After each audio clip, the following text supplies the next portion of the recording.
दुनिया के सारे मच्छर मर जाएं तो क्या होगा। दोस्तों, रात में सोते वक्त जब मच्छर हमें काटते हैं, कान के पास भिनभिनाते हैं, तो ऐसा मन करता है कि इन मच्छरों की प्रजाति को ही खत्म कर दिया जाए। ना होंगे मच्छर और ना हमें परेशान करेंगे।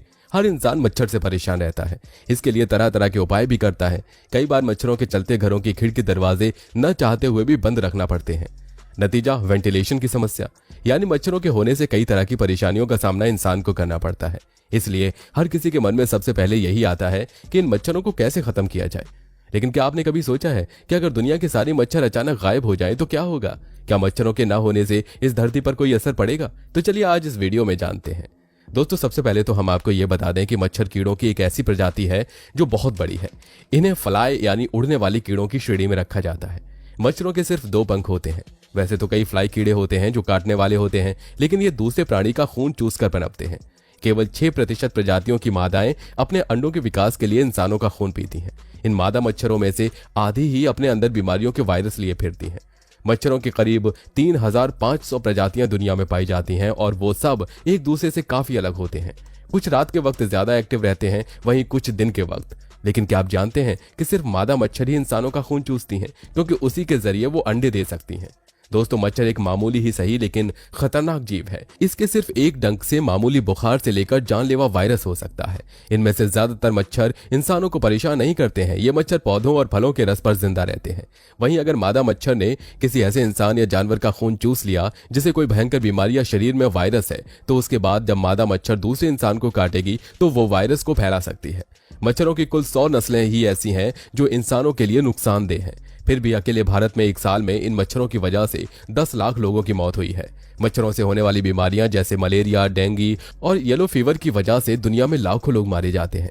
दोस्तों, आपने गौर किया होगा कि मानसून में घर के बाहर कदम रखते ही मच्छरों का हुजूम हमारे सिर पर मंडराने लगता है। हाफ स्लीव्स के कपड़े पहनकर बाहर जाना तो और भी मुश्किल हो जाता है। मच्छर पार्क, मैदान, यहाँ तक कि घर में भी हमारा पीछा नहीं छोड़ते। लाख कोशिशों के बाद भी इनसे पिंड छुड़ाना मुश्किल हो जाता है। आपको जानकर हैरानी होगी कि मच्छर कुछ लोगों को ही ज्यादा परेशान करते हैं। क्या आप भी उन लोगों में से एक हैं जिनको सबसे ज्यादा मच्छर काटते हैं? अगर हाँ, तो इसमें ना तो मच्छरों की गलती है और ना ही आपकी। इसके पीछे पूरा खेल आपके ब्लड ग्रुप का है। आपका ब्लड ग्रुप ही ऐसा है कि मच्छर इसकी ओर आकर्षित होते हैं। आप में से कई ऐसे लोग होंगे जो इस समस्या से परेशान होंगे कि आखिर इतने लोगों के बीच सभी मच्छर आपको ही क्यों घेरे रहते हैं। कई रिसर्च में ये बात साफ हो चुकी है कि ओ ब्लड ग्रुप वालों के प्रति मच्छर ज्यादा आकर्षित होते हैं।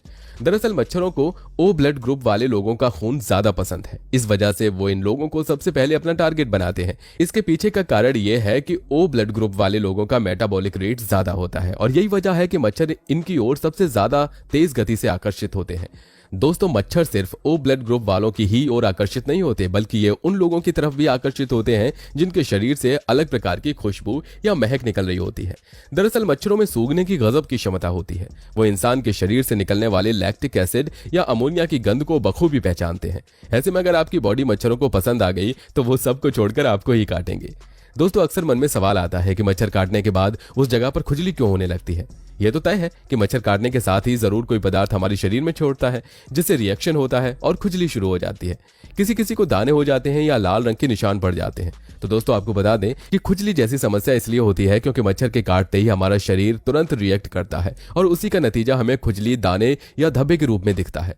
दरअसल मच्छर जब हमें काटता है तो शरीर में अपना लार छोड़ता है। शरीर का अपना इम्यून सिस्टम होता है जो किसी भी बाहरी पदार्थ पर तुरंत रिएक्ट करता है, यानी अपनी प्रतिक्रिया देता है। यही हाल मच्छर के लार के साथ भी होता है। शरीर मच्छर के लार को ऐसे केमिकल की तरह लेता है जो शरीर के लिए जरूरी नहीं। ये शरीर के लिए विष का काम करता है और शरीर का इम्यून सिस्टम इसे तुरंत बाहर निकालने का फैसला करता है। इसके लिए इम्यून सिस्टम का यह संकेत दिमाग को जाता है, जिससे तुरंत शरीर में केमिकल रिएक्शन होता है और मच्छर के काटने वाली जगह पर खुजली होने लगती है। कई बार मच्छर काटने की जगह पर सूजन हो जाती है, जो हिस्टामिन के कारण होता है। हिस्टामिन एक केमिकल होता है जिसे इम्यून सिस्टम पैदा करता है। खून में जैसे जैसे हिस्टामिन की मात्रा बढ़ती है, वैसे ही काटने वाली जगह के आसपास व्हाइट ब्लड सेल की मात्रा बढ़ जाती है। इसी वजह से सूजन या खुजली की समस्या देखी जाती है। ऐसा हो सकता है कि अगर किसी को मच्छर ने पहली बार काटा तो उसमें कोई रिएक्शन न दिखे। ऐसा इसलिए होता है क्योंकि शरीर का इम्यून सिस्टम किसी बाहरी केमिकल को लेकर पहले ही तैयार नहीं होता, या यूं कहें कि इम्यून सिस्टम की ऐसी किसी केमिकल से पहचान नहीं हुई होती। जैसे जैसे मच्छर काटते जाते हैं, इम्यून सिस्टम उसे समझता जाता है और उसी के हिसाब से रिएक्शन देता है। और दोस्तों, जब आप सो रहे होते हैं तब आपने नोटिस किया होगा कि मच्छर आपको घेर लेते हैं। क्या आप जानते हैं कि आखिर ऐसा क्यों होता है? दरअसल जब आप सोते हैं तो आप सांसों के माध्यम से कार्बन डाइऑक्साइड छोड़ रहे होते हैं और मच्छरों को कार्बन डाइऑक्साइड की बहुत अच्छी खासी पहचान होती है। मच्छर 10 से 15 मीटर की दूरी से ही कार्बन डाइऑक्साइड के स्रोत को पहचान लेते हैं और वो उसके करीब आने लगते हैं। यही वजह है कि सोते वक्त आपको मच्छर ज्यादा काटते हैं। अब इस सवाल पर आते हैं कि अगर मच्छर गायब हो गए तो क्या होगा। जैसा हमने बताया कि कुछ ही प्रजाति के मच्छर खतरनाक होते हैं। ऐसे में अगर ये प्रजातियां गायब होती हैं तो इंसान स्वस्थ जीवन बिता सकता है। लेकिन अगर बात करें सभी मच्छरों के गायब हो जाने की तो उससे पर्यावरण और इकोसिस्टम का संतुलन बिगड़ सकता है। बहुत से जीव होते हैं जो इन मच्छरों को खाते हैं, जैसे मेंढक, ड्रैगन फ्लाई, चींटी, मकड़ी, छिपकलियां, चमगादड़ आदि। अगर मच्छर गायब हो जाएं तो कई जीवों के पास खाने के लिए काफी कम खाना बचेगा। हालांकि ये जानवर आमतौर पर पूरी तरह से मच्छरों पर निर्भर नहीं होते हैं, इसलिए अपने आहार में इस भोजन के नुकसान के साथ भी यह अनुमान लगाया जाता है कि मच्छरों के चले जाने के बाद ये प्रजातियां भोजन के रूप में अन्य कीड़ों में बदल जाएंगी। अधिकांश प्रजातियां मच्छरों के बिना भूखी नहीं रहती और यदि वे गायब हो जाती तो कई प्रजातियां पनपती हैं। अब सवाल आता है कि विज्ञान ने इतनी तरक्की कर ली है तो क्या बीमारी फैलाने वाले मच्छरों का पूरी तरह से खात्मा करके इस चुनौती से निजात पाई जा सकती है?